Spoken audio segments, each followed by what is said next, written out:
नमस्कार. PM किसान सन्मान निधी योजनेसंदर्भात अत्यंत महत्त्वपूर्ण अपडेट आहे. एकंदरीत जर बघितलं तर जे आहे सरकारने सांगितलेलं आहे की KYC जे आहे करून घ्यावी. बहुतांश शेतकरी मित्रांनी अजूनसुद्धा KYC केलेली नाही, त्यामुळे जे आहे मोठ्या प्रमाणात त्यांना PM किसान सन्मान निधीचा लाभ सध्या मिळत नाही.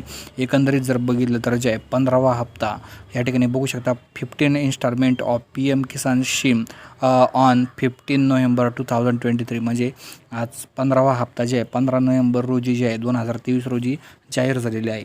या ठिकाणी खाली सांगितलंसुद्धा आहे की KYC is मॅनेटरी for PM Kisan registered farmers. OTP based KYC is available on PM Kisan portal किंवा तुमच्या CSC सेंटरच्या मध्ये जाऊन तुम्ही हे सुद्धा KYC करू शकता किंवा तुम्ही ऑनलाईनसुद्धा करू शकता.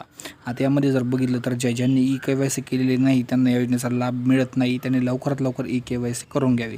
16 हप्ता पुढच्या 2 महिन्यामध्ये मिळू शकतो. धन्यवाद.